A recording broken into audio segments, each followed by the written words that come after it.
Hello, everyone, and welcome back to my office. I know it's been a little while since I have chatted directly to you about COM 552 and everything that we're doing in media and politics. So let's talk a little bit about where we've been for the past 3 weeks. And remember that one of those weeks we pretty much were given off by the university, and I was required not to give you anything, so I didn't. Hopefully, you're grateful for that. For some of you who have been paying attention or are in another class or know this already, please ignore my double dip. But for those of you that don't know, which is probably the majority of you, so 2 weeks ago we had the snowstorm, and that was, we were sort of told that we were not allowed to assign anything on online classes because they were canceled, as well as the seated courses, which I guess makes sense. And hopefully you enjoyed some of that time. So we were trying to catch up last week, which was week 4.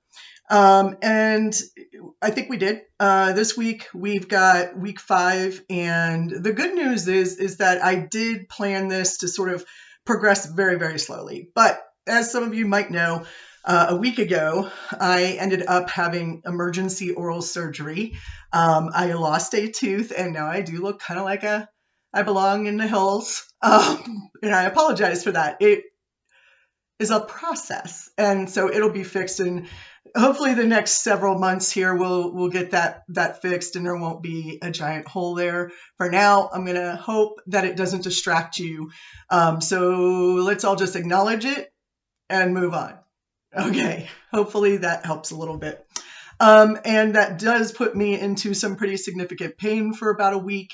And today, mainly the residual pain of, if you've had a lot of mouth work done, you know how it is. Your tongue hurts, your cheeks are bruised, your throat hurts a little bit. And so I apologize that it's taken me this long to get to a video. The good news is we have kept up with readings and you all are on schedule. I am not worried. That's the good news. The less good news was that without having me talk to you, you probably don't understand a lot of the context of what you've been reading. And so today, that is what we're going to do.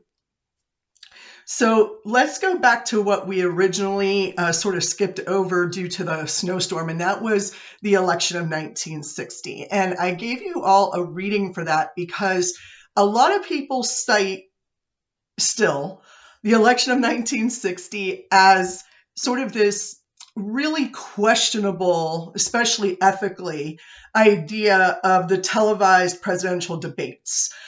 They were still trying to decide whether these were a good idea or not. It was the first time ever to have a presidential debate. And it was certainly the first time to have a presidential debate available to the public. All right. So presidents may have debated in the past for Congress or something along those lines, but they were never a public event until 1960. And of course, they were not a television event, obviously. So 1960, yes, the TV was out, and for the most part, black and white. I think almost all were black and white at this point. And in order to have this latest technology, you had to be fairly well off, okay? So you couldn't be sort of even middle class. It was still sort of the upper middle class. And so they broadcast the debate on the radio as well as on the television. And the reason they did that was to reach more people so that those who couldn't afford a television could listen to it maybe on a radio if they could afford that, or find a place to listen to it on the radio publicly. So, okay, great.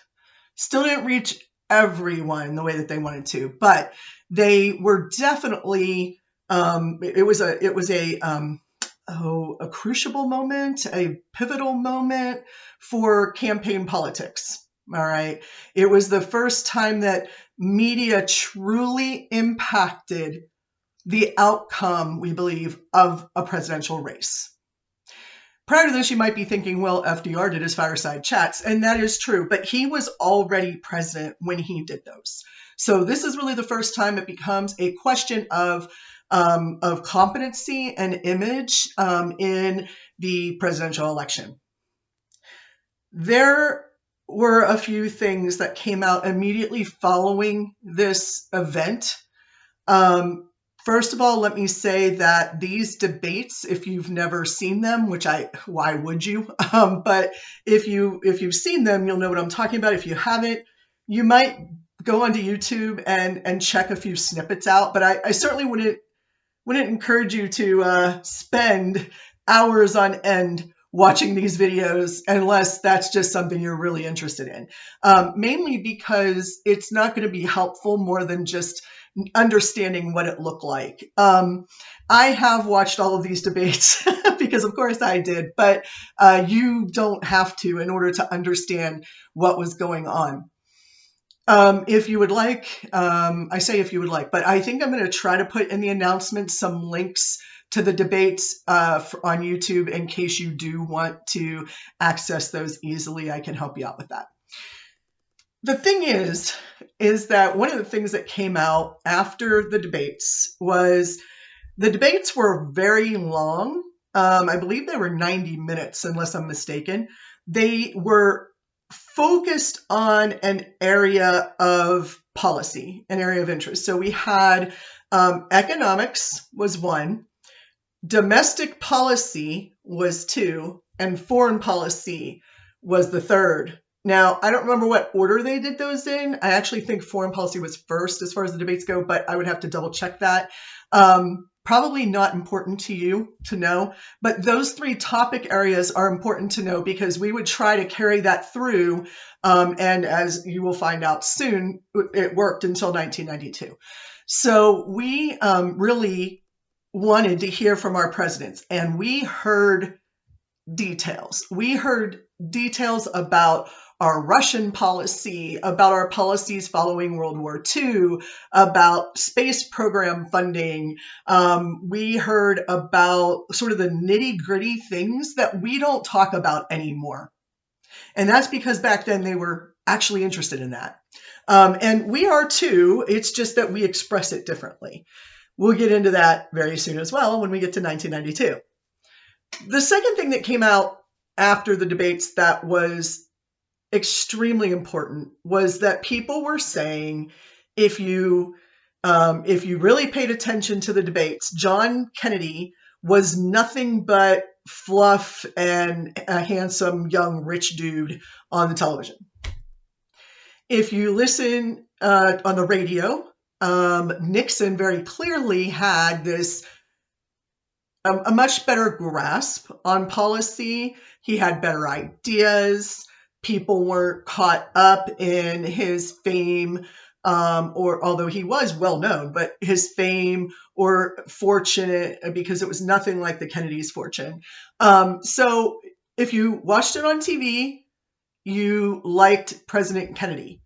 If you listened on the radio, you liked President Nixon. Okay.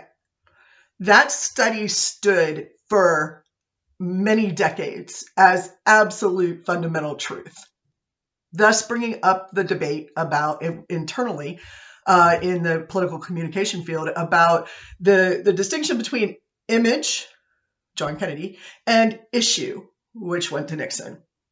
And from then on, most of the research that we've done on presidential debates and even campaign ads has been focused around image and issue, which I don't know why that's shocking to anybody or surprising, or why in the 1960s and 70s and 80s they thought this was some great piece of information, considering that Aristotle told us that you need to have credibility and competence if you're going to have good ethos. So that kind of makes sense to me, but I digress because 2020 hindsight is definitely 2020. Okay, so we know that this study existed. It was I think there was only one done because it was very expensive to do these studies. And the question becomes, how did they do these studies? And let me tell you, it was interesting.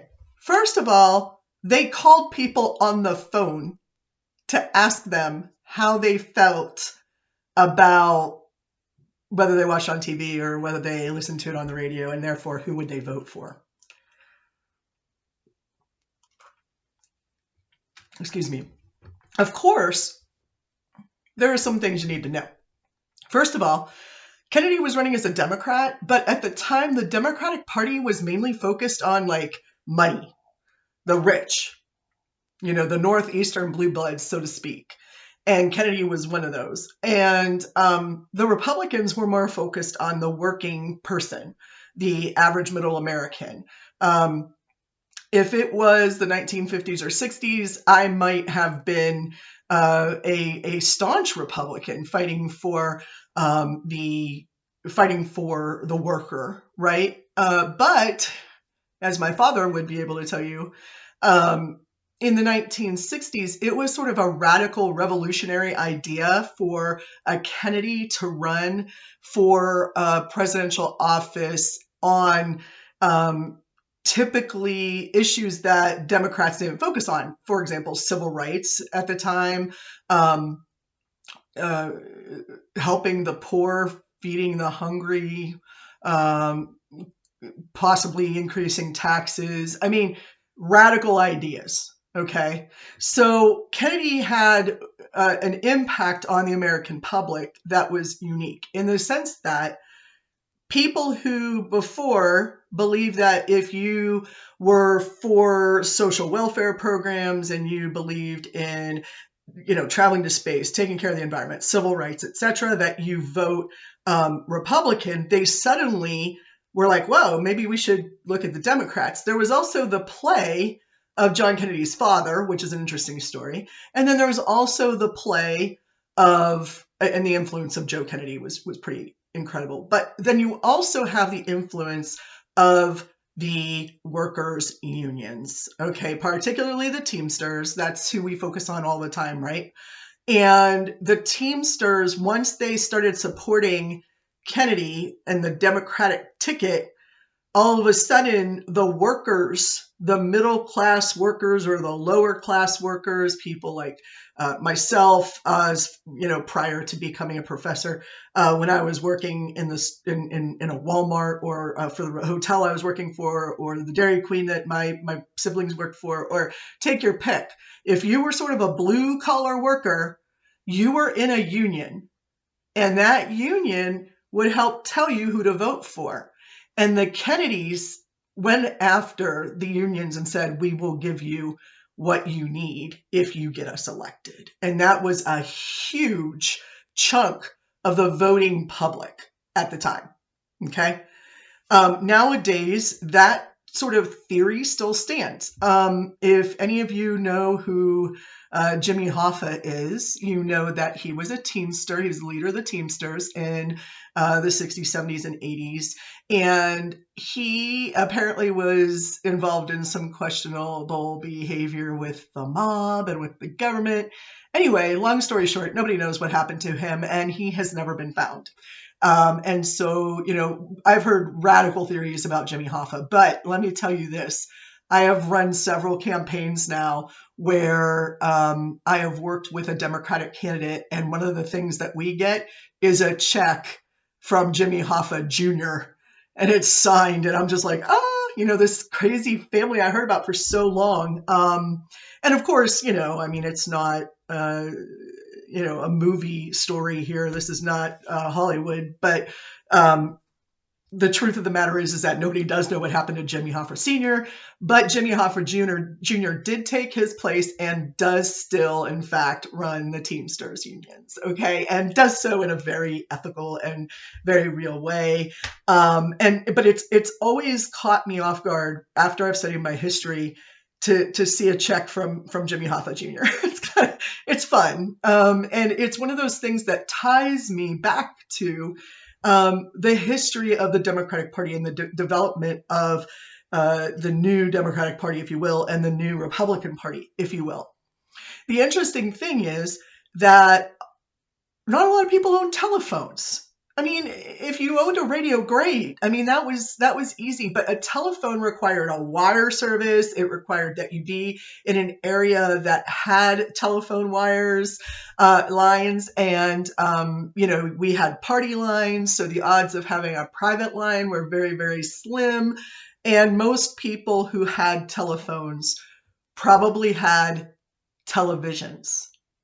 So if you're calling all these people on the phone and you say, did you watch the debate? And they say yes. Who do you think they thought won? They felt that Kennedy won. When they were calling the people who said they only listened to it on the radio, those people said, well, clearly Nixon won. Okay, sure. And I mean, it seems like at the time, it was a really like sort of big step for political communication scholarship, for political science scholarship, that they got there and got that answer. But it has been debunked a few times over the past several decades, mainly because, yes, they only called, obviously, people with telephones. If they were not talking to people on the telephone, they were talking to them on the street. If they saw the debate, they may have had a different impression than if they just listened. Imagine how much harder it is to just listen to a debate and follow it than if you're watching it on television. Okay, and you can actually see the people. So there were lots of problems with the design of that particular study. And obviously, if all of the rich blue bloods were living up in the Northeast and our dear President Kennedy was from Massachusetts, don't you think there'd be a little bit of a bias there in the Northeast where the money is and where the phones are and the televisions? I mean, of course there would be. So there were multiple flaws in that research. So for decades, we believed this. For decades, it was, oh, well, Kennedy looks so much better than Nixon, and that's why he won. And I'm glad we debunked it, because we started to run into some problems. For example, Kennedy actually carried through on a good number of his promises. Now, so did Nixon later when Nixon was elected. I would actually argue that these two were probably extremely equally matched, all right, as far as intelligence and knowledge and ability to get policy pushed through and their understanding of the government. They were probably fairly equally matched. However, if you put them on the television screen, it was not evenly matched. Let me just give you some examples. John F. Kennedy had, I guess, the time and the wherewithal, and his campaign advisors told him, relax before this debate. Just go out on your yacht and practice a few answers, but relax, get some sun, feel better, feel healthy, look healthy. And that's what he did. Nixon knew he was a little bit behind. So his advisors were like, get in a room, we're going to run over these answers over and over and over again, and we don't care. So when they go to get onto the stage for that first debate, Kennedy is tan, young, I guess handsome. I've never really gotten that so much, but a lot of women felt he was very attractive. So very handsome, obviously fairly new and relatively unknown to the political sphere. Okay, it was Joe, his father, who was known, not John. So he was very young. He had been a senator for a very short period of time. He was the youngest president ever elected. And I don't know if that's still true, but I believe it is actually. And he looked great on television. Cool, calm, collected, young, knowledgeable, and tan. Which on a black and white screen, tan actually makes a difference. You can actually look a little bit healthier on a black and white screen if you're more tan rather than the snow white glow that you get from me, where every time I try to do my lighting, I just look like I'm a reflection, right? But Nixon, older, tired. He wasn't outside, so he was not tan. In fact, he looked pale. The lights were so hot, and he was not used to that. Remember, John Kennedy was brought up in the spotlight, so to speak. They prepared him for the fact that he was going to be under these hot lights on a television studio, which if you've ever been on television, oh my gosh, you know what it's like. If you've ever seen, well, me specifically on television in the middle of the winter, I'm usually wearing a very, loose blouse, because with nothing, a blouse, and that's pretty much in. I don't have a sweater. I don't need anything because I'm so hot under the lights. Now, Kennedy knew that going in, but Nixon was not prepared for that. So we see Nixon sweating and we see him looking aged. And because of his lack of a tan and because the debate was in the evening, I guess he just didn't have time to shave and he looked a little scruffy. Those things did not help him at all. That said, their answers were probably fairly equally matched. Okay.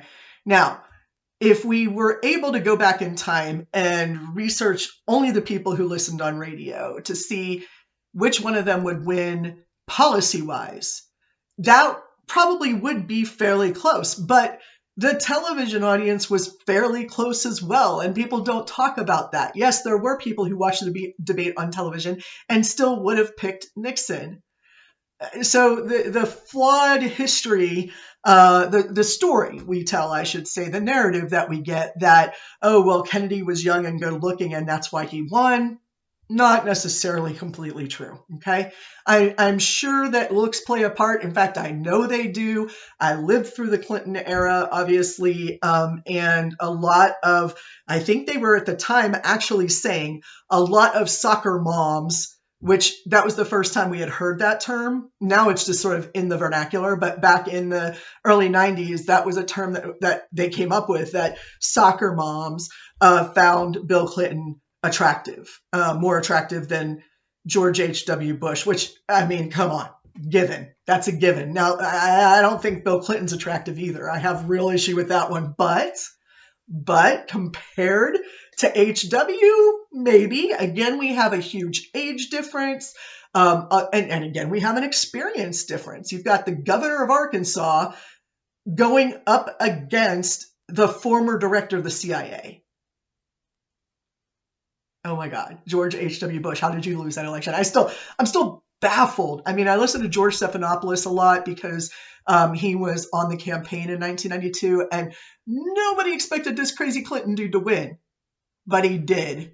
And nobody expected this young whippersnapper Kennedy to win, but he did. And so the question here in 1960 became, did he win because he was younger and better looking, or did he win because he was the best candidate? And I would have to say that after years of studying this, that Nixon would have been, I can't believe I'm saying this after his actual presidency, but Nixon would have been a good elected president as well in 1960. I mean, we got to see that obviously later on when he was elected, and he did win. And the thing about Nixon that a lot of people forget is he was probably one of the best foreign policy presidents we've ever had. I mean, really, he did so much for our foreign policy that was positive. I know we like to talk about the fact that he was a Benedict Arnold type character or a villain.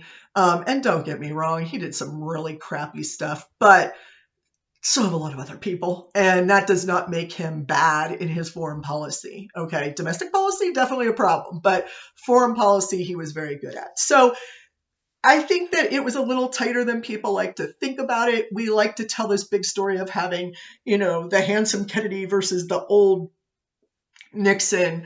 But that's in hindsight. That is definitely not necessarily the way it played out. And if you watch our debates today, you'll see how different they are. We'll get there. So in 1960, we have these incredibly academic debates. They are focused on evidence. They are long.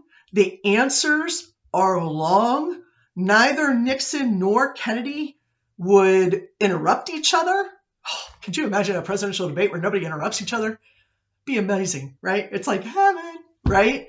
They didn't interrupt each other. They didn't roll their eyes at each other. There was no disrespect towards the other candidate for whatever reason. It was a very different debate experience.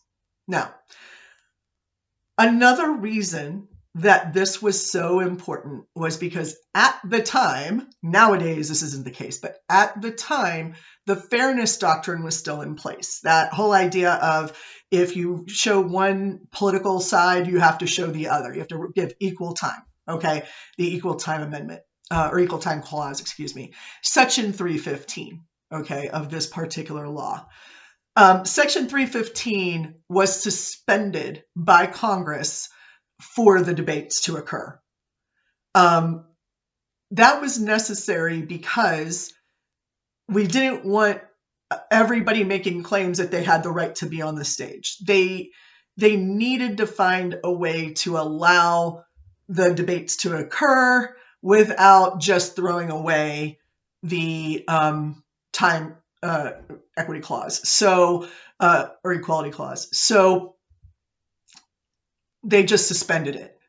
Well, after 1960, they decided, no, we're not going to do that anymore. It skewed the results. It's not a good idea. People weren't interested. They didn't want it. I'm not really sure what all went into that decision. I mean, obviously, let's see, Kennedy died in 63. We had another election in 64.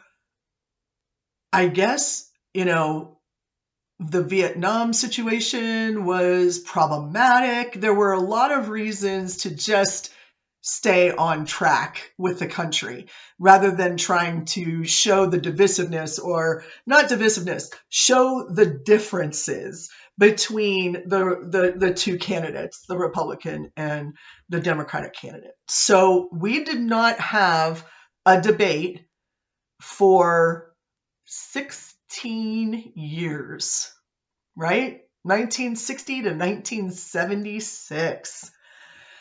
Wow. 1960 is important as far as the communication technology is concerned because of that television and radio thing. Also, the political ads from Kennedy, because he had so much money, he was able to run long political ads, and I mean they were long.